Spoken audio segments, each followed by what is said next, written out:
Salut à tous et bienvenue au bord du jeu. Pour cet épisode, je vais vous présenter le jeu de plateau Space Alert. Space Alert est un jeu de coopération pour 1 à 5 joueurs. Chaque joueur incarnera un membre d'équipage d'un vaisseau spatial envoyé explorer des zones inconnues de la galaxie. Il vous faudra de la coordination, de la discipline et surtout une bonne communication avec vos amis pour gérer au mieux les menaces qui ne manqueront pas d'affluer. En plus de cela, l'un d'entre vous devra être attentif à la bande son du jeu, représentant l'ordinateur de bord, et il devra rapidement transmettre les informations aux autres joueurs. Mais voyons déjà le contenu de la boîte. Tout d'abord, il y a 2 livres de règles. Un premier assez court fera le tour des règles de manière assez brute. Le second, bien plus imposant avec ses 20 pages, expliquera progressivement le fonctionnement du jeu en détaillant chaque élément, non sans un certain humour. Vient ensuite le plateau de jeu, représentant votre vaisseau, ainsi que 5 plateaux d'action. Avec ça, il y a 5 figurines de couleurs différentes, chacune correspondant à un plateau d'action. En plus, un autre plateau, recto-verso, permet de faire le suivi de l'avancement de la mission. Vous aurez aussi 7 trajectoires représentant l'approche ou l'avancement des menaces. Vous aurez aussi de nombreuses tuiles pour identifier les menaces, pour indiquer les dégâts reçus, ou encore pour simuler la présence de menaces internes. Une large gamme de jetons pouvant représenter les dégâts infligés ou encore l'énergie utilisée par le vaisseau. Viennent ensuite les cartes menaces. Celles-ci seront vos adversaires pour la partie.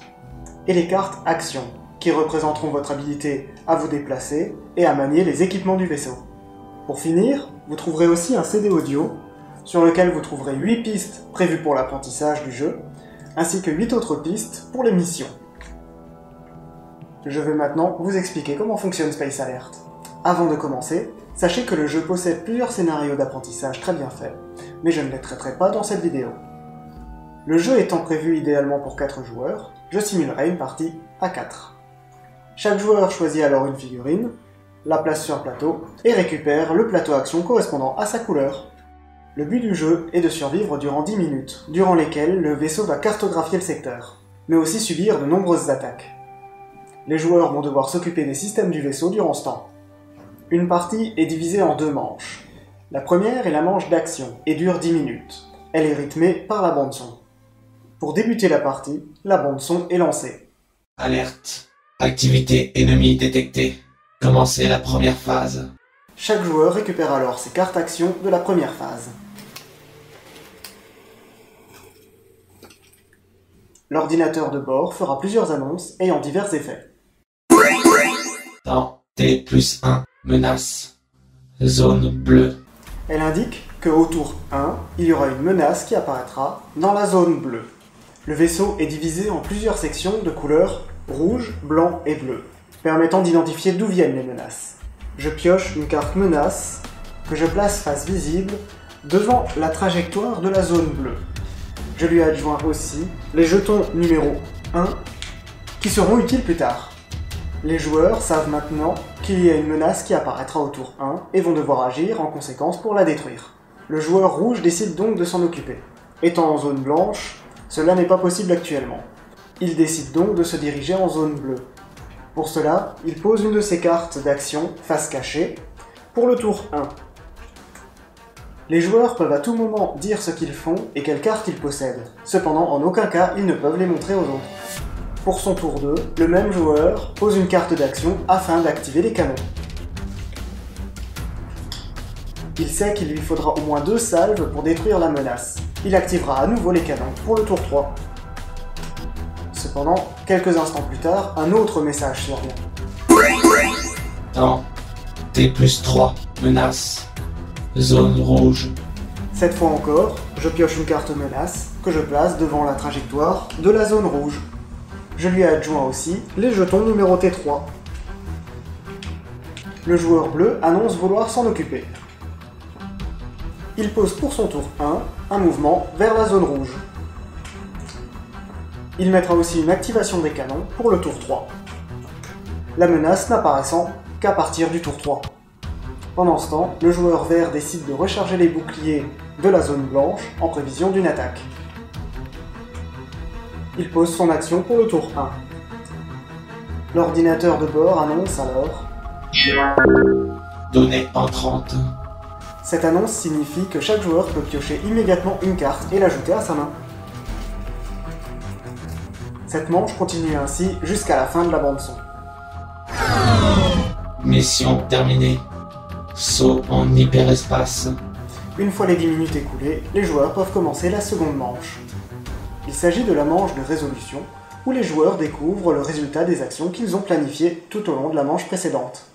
À l'aide du plateau de suivi de la mission, on active chaque case l'une après l'autre et l'on résout chaque effet.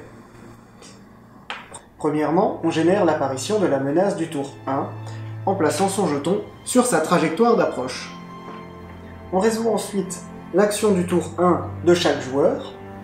Mettons que le premier joueur soit le joueur rouge et qu'il joue dans le sens anti-horaire. Le joueur rouge révèle alors son action. Chaque carte action ont deux effets. On applique toujours l'effet situé au-dessus.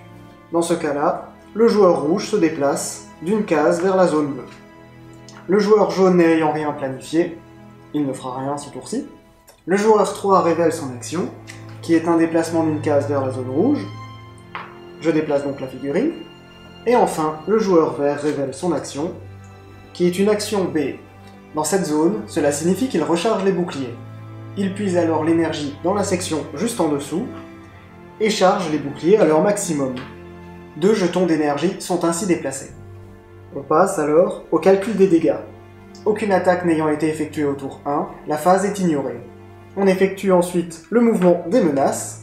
Le pulsar ayant une vitesse de 2, je descends son jeton de 2 crans. On continue alors avec les apparitions du tour 2. Il n'y en a pas eu, la phase est ignorée. Puis les joueurs révèlent leur action du tour 2. Le joueur rouge révèle une action A et active les canons. Pour le représenter, on prend un jeton d'énergie dans la section inférieure que l'on emmène jusqu'au canon. Puis les joueurs 2, 3 et 4 ne font rien. On passe donc à la suite. Le résultat des dégâts. Le canon latéral a été activé et on dépense son énergie. Il fait 4 dégâts à la menace présente dans la zone. Le pulsar possède 5 points de vie et 1 point de bouclier. Je soustrais la valeur des boucliers à ma valeur d'attaque, ce qui fait un total de 3 dégâts. Je récupère 3 jetons rouges que je pose sur la carte du pulsar pour représenter les dégâts qu'il a subis. Les menaces agissent ensuite. Le pulsar avance de 2 cases et passe par la case X. Il déclenche alors son effet. Ici, il fait 1 dégât à chaque zone du vaisseau. Ayant encore des boucliers, je retire un marqueur d'énergie par zone. Si la coque avait été touchée, je tirerai une tuile dégâts et la poserai sur le plateau en appliquant son effet. Celui-ci, par exemple, réduirait la valeur maximum des boucliers à 1. On continue alors le suivi du plateau mission jusqu'à arriver sur la dernière case. Si durant cette manche, une zone du vaisseau subit plus de 6 dégâts, celle-ci est détruite et le vaisseau avec. La partie est donc perdue. Cependant, si le saut en hyperespace est atteint, les joueurs ont alors gagné. Ce sera tout pour cette vidéo de présentation de Space Alert. Mais je vous retrouve dans le prochain épisode pour voir plus en détail les règles du jeu. À bientôt!